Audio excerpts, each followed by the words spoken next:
Labs vakars, šoreiz jāsaka. Video pa tumsiņu.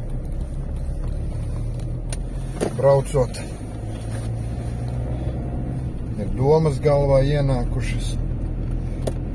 Līdz ar to parunāt. Un šajā gadījumā bišķi parunāt par pašu braukšanu, par satiksmes noteikumiem, par visām dažādām, teiksim, šīm te peripētijām. Un viena no galvenajām ir, ne galvenajām, bet, viena tāda lieta ir, es zinu, ka ļoti daudz jauniešu tagad, atceramies, nesen tur bija 91 gadīgs onkulītis notrieca 2 cilvēkus. Viens gan nezinu, kā tur izmeklēšana iet. Onkulītim slikti nepalika, tīši parāt, vai viņš brauc virsū, kaut kāda tur iemesla bija, vai nenovaldīja uz nenotīrīta ceļa stūri, kā saka, mašīnu un uzskrēja virsū, nav svarīgi, bet uzreiz bija vesela gaudze jauniešu, nezinu, kā to spiekšana, ķērkšana, kliekšana, vai vēl kaut kas. Visiem tiem pēc 60 tur vajag iet likt vēlreiz tiesības. Tā. Ko tas mainīs, ja būs jāliek vēlreiz tiesības? Ne jau noteikumu nezināšanas dēļ cilvēks tur uzkrēja virsū vai kāds no šiem te pensionāriem, tā teiksim, izraisīs šo te avāriju. Otra ir, tur vispār atņemt tiesības, tādiem nav jābrauc tā tālāk. Tad es gribu jums pajautāt, jūs nemirstīgi esat, mūžīgi jauni, 20-gadīgi būsiet, jeb kā? Un tad, kad jūs sasniegsiet to 60+, jūs kāds baigi izvadās? Nē, tie tur urbanizētie pilsētnieki sevišķi, kas ir. Tiem jau skaidrs, tur trolejbus, tramvajs, autobus pie pakaļas, tur mēs esam lieli. Lai gan arī tur nevienmēr tā būs. Un nevienmēr sanāks. Tie, kas dzīvo lauka apvidos, kā tiem cilvēkiem, protams, mēs nekad nedomājam par citiem. Galvenais, lai es tas labiņais, man skaistajam viss būtu, ja? Pienāks jūs 60, es pastīšos, ko jūs veikšķiet. Žēl, ka es to vairs nepiedzīvošu. Bet es apmēram varu iedomāties. Un kādēļ es to varu iedomāties? Tādēļ, ka paskatieties, cik daudz dotajā brīdī jūs atceraties par saviem vecākiem, kuriem jau ir tur 50, 60. Cik bieži jūs pie viņiem aizbraucat? Cik bieži jūs ar viņiem tur parunājat? Cik bieži jūs viņus kaut kur aizvedat? Beigās, ja runāsim par to. Pastieties uz saviem augošajiem bērniem, pusauģiem, kuriem vispār nospļauties par jums. Par vecvecākiem tur runa vispār neiet, tas ir atsevišķa opera.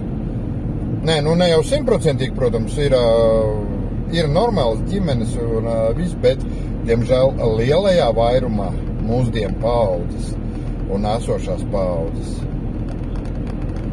ir tā, kad ar katru nākamo paudzi ne tas, ka vecvecāki, bet vecāki paliek nevajadzīgi. Tādēļ padomājiet, tad, kad jūs bļaujat, ka to nevajadzēs. Tā ir viena lieta. Otra lieta, tad, kad jūs kliedzat par to, ka šiem te simtgalviem vai vēl viskaut kam vajag tās tiesības atņemt, vajag nedrīkst ļaut braukt tur un tā tālāk, tā joprojām, un tur vesela kaudz ierobežojumu, kā saka, noteikti. Tad var statistiku, cik daudz avārijas un cik daudz cietušo ir tiem, kas izraisa avārijas, tur, teiksim, 50+ un 25+. To statistiku kopējos, tiem svaru kausiņiem saliekam kopā. Likumu pārkāpumu, cik daudz ir tiem 25+ un 50+. Saliekam kopā. Un tad vienam otram čivināmais aizvērsies pavisam ciet. Tad sāks teikt, ai, nē, tas nav tā, tas nav tur, tas nav dēļ šitā un vēl viss kaut kas. Sāksies attaisnojumu un atrunu meklēšana. Tad ir kā argumenti. Tad nav klusums ēterā. Bet, tas tā. Kādēļ šis arguments ir ļoti spēcīgs? Tādēļ, ka paskatāmies.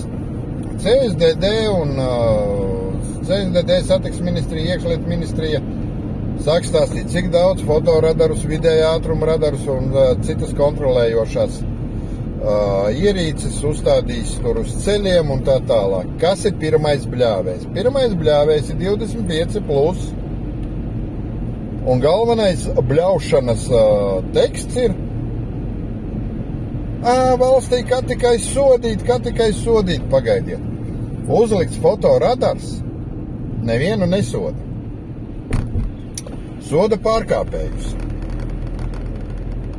Tātad bļaujot, kad uzlikta kontroles ierīce ir domāta tikai sodīšanai, to bļauj tikai tas, kurš jau apzināti ir nolēmis pārkāpt noteikumus. Tātad, vienkāršā tautas valodā runājot, noziedznieks, kurš ar iepriekšēju nodomu jau ir gatavs pārkāpt noteikumus. Jo, ja sekot viņu domu gājienam, tad mums ir jāatceļ administratīvo pārkāpumu likums, mums ir jāatceļ krimināla likums. Jo šie likumi patiesībā ir paredzēti, lai sodītu par noziegumu, par likuma pārkāpumu.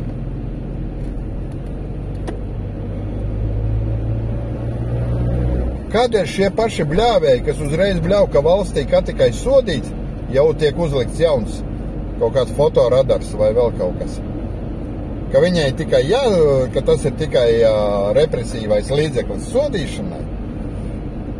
It kā kāds spiestu to darīt. Ievēro noteikumus, neviens tev nesodīs. Nē, tur redzi, tik līdz uzlikā, tas ir tikai, lai iekasētu sodus. Tad, ziniet, kad jūs kādā tumšā pavārtē pienāk klāt kā 2-3, pieliek jums dūcīti pie rīglītes un atņem visu, kas jums tanī brīdī ir pie sirds un dvēseles,